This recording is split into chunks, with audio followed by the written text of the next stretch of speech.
尊敬的面粉们好，今天你们赚钱了吗？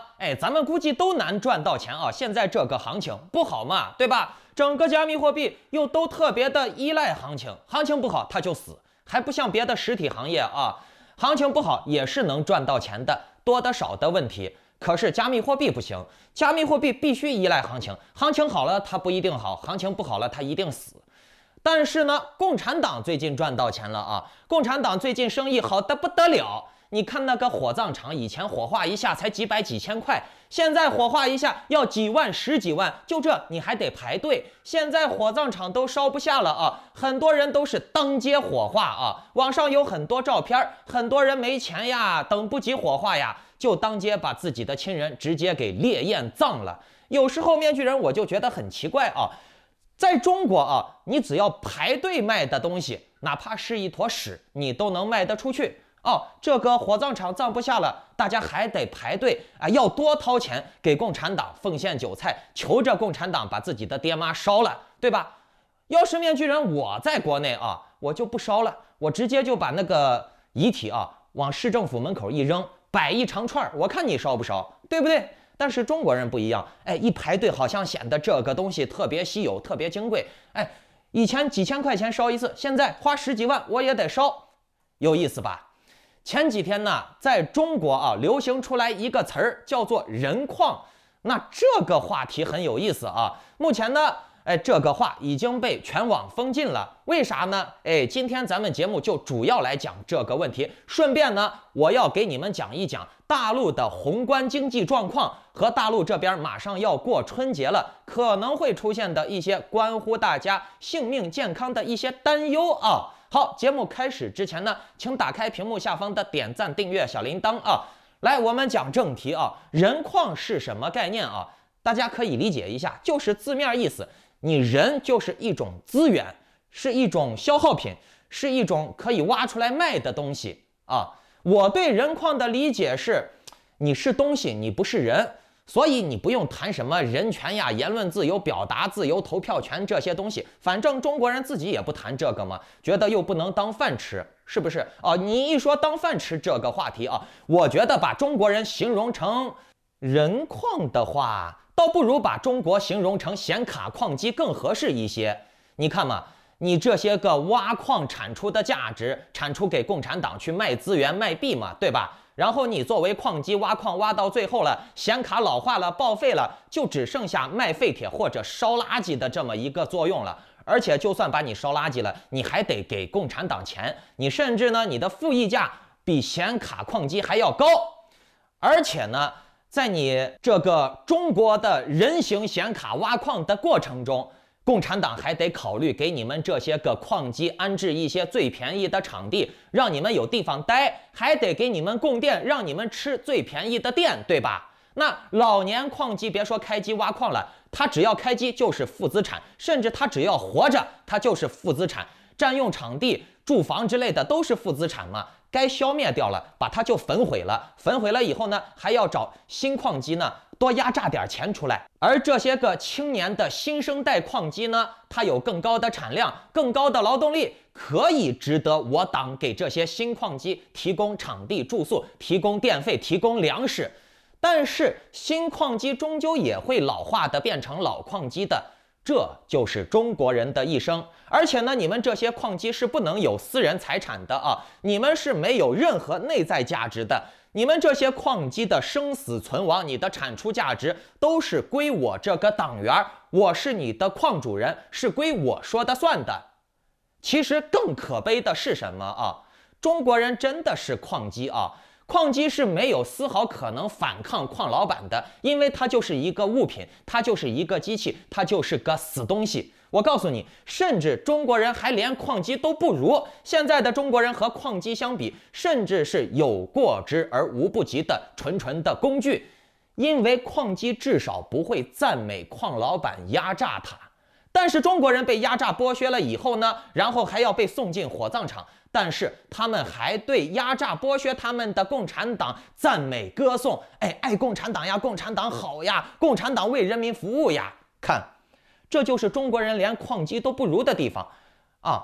矿机没有办法反抗，是因为它是纯纯的道具、工具，它是个死东西，它反抗不了，它没办法。可是中国人呢，你看着他是个活生生的人，但是呢，他还要感谢压榨他的人，热爱压榨他的人，拥护别人来压榨他。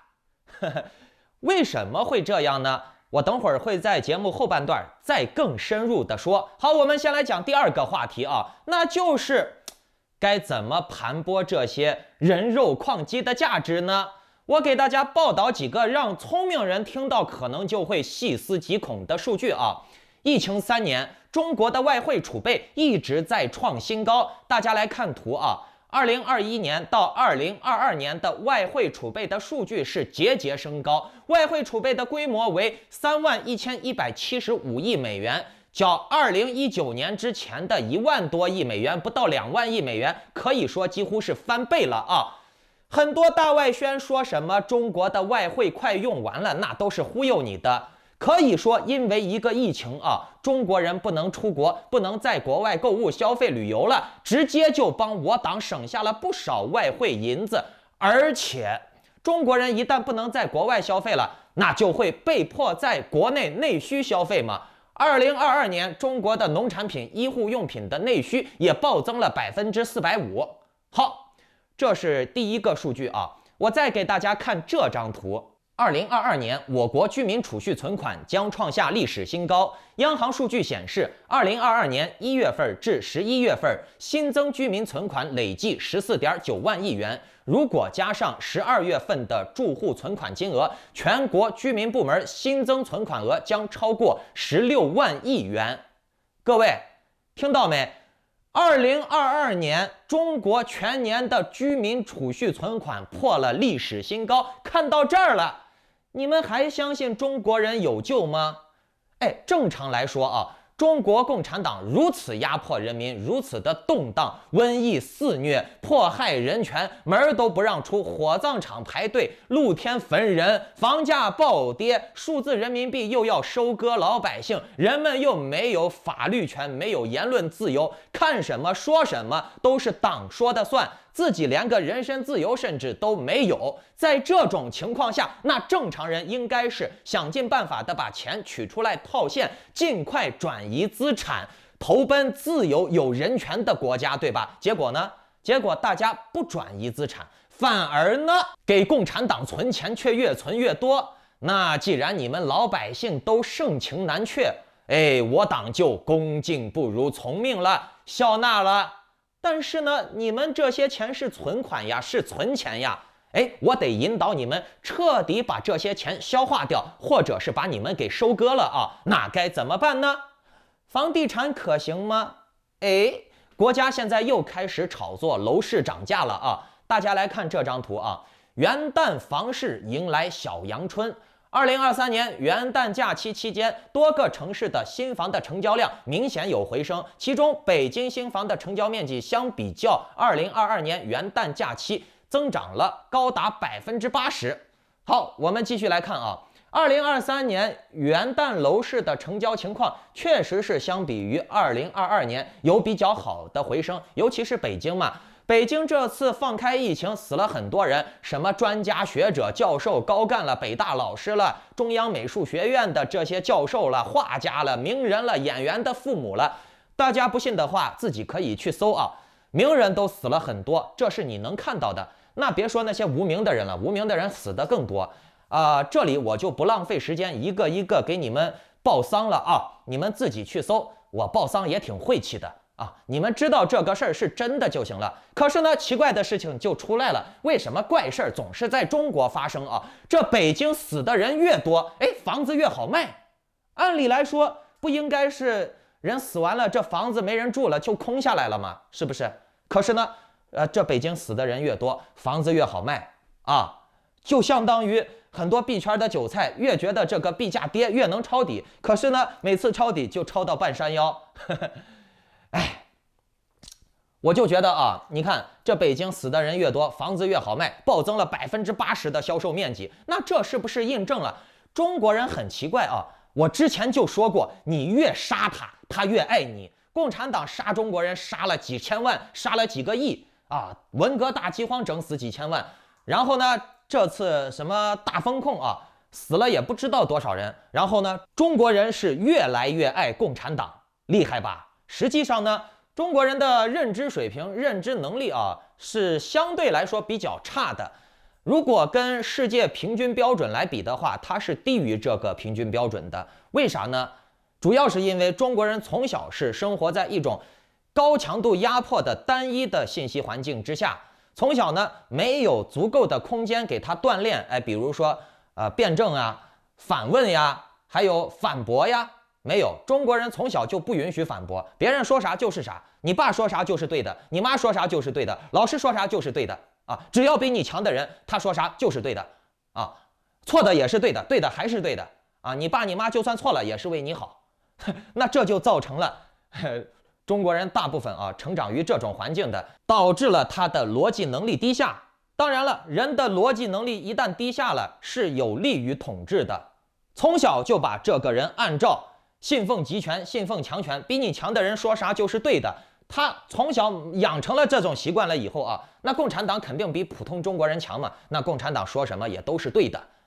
99%的中国人是爱党的。我做了一个图示你们看看99%的中国人是爱党的，无条件信任共产党的，而且呢，共产党越整他越给共产党存款，然后共产党就可以通过你们看图上面显示的，它可以通过消费呀、房产呀、商业投资、医疗释放利好消息，让人们把钱用在这些事情上面。比如共产党新闻节奏一带某某某行业有投资价值、投资前景。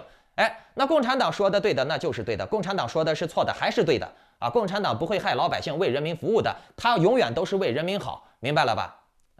然后呢，大家就信了，就去投资那个行业了。共产党新闻一发，现在排队买房了，你家有房了，我家没房了大家赶紧攀比，好，大家又都去买房了。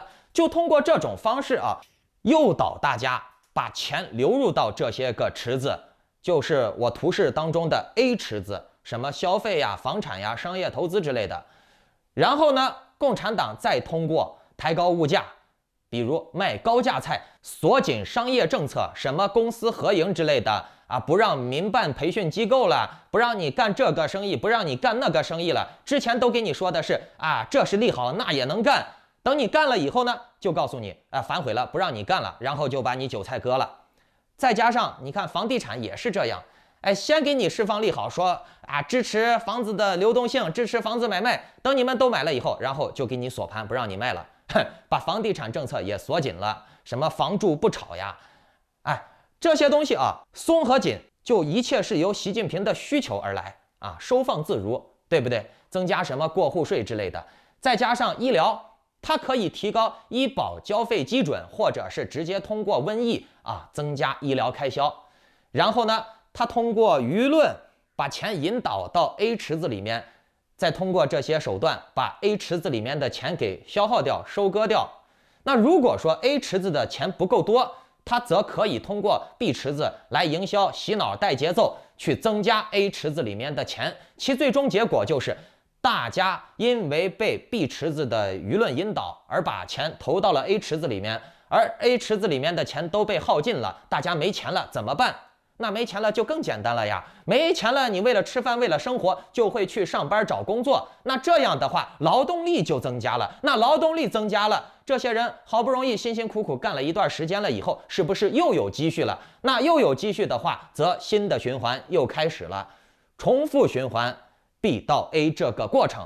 在这个过程中呢，如果说有聪明人反应过来了，不想玩这个游戏了，想出国了，想转移资产了。在之前可能会行得通，可是现在呢，不好意思，现在呢，我党会在子线这里给你加一个数字人民币，把你完全锁死你根本就没机会跑。但是科学的来说只要是收割老百姓、压迫老百姓就会有副作用副作用大的那就是老百姓造反起义，副作用小的呢，就比如说是出生率降低。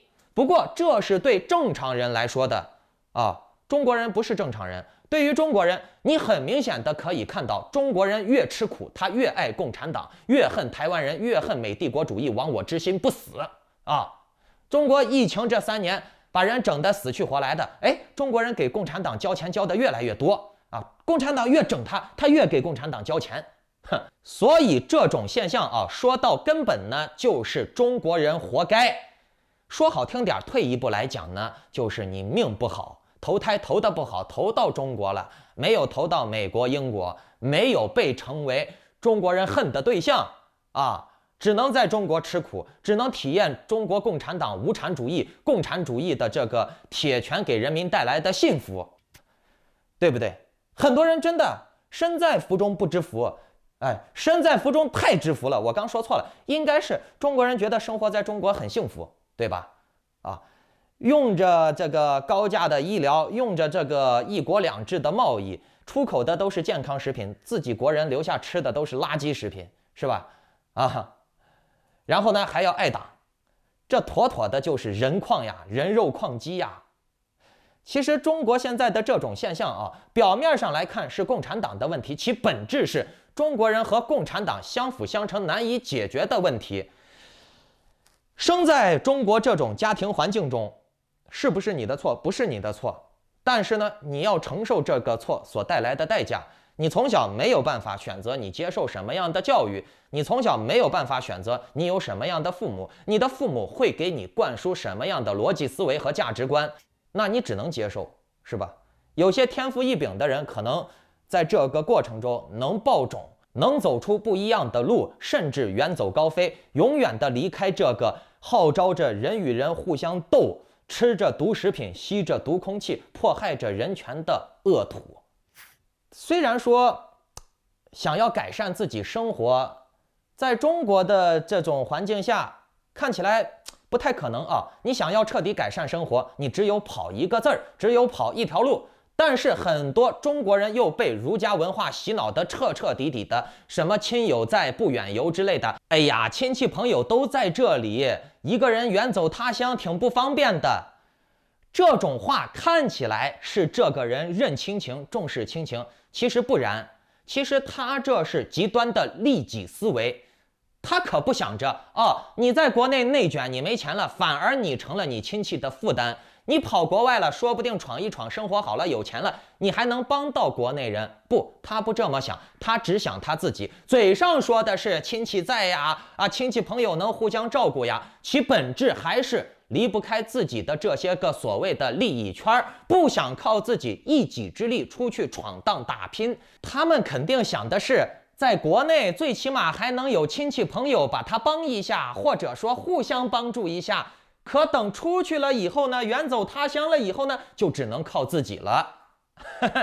所以说，表面上看起来是重视亲情，实际上呢，这根本不是重视亲情，这是螃蟹互相夹，纯粹的就是毫无逻辑的利己主义。所以说呢，大部分中国人呀，完犊子了！几千年的皇权弱民小圈子的极端利己思想已经刻在基因里了。好，最后再来说一下春运啊，大家仔细听好了，我讲的这个问题，这个数字，你们应该仔细的计算一下，是和你们的生活和健康息息相关的。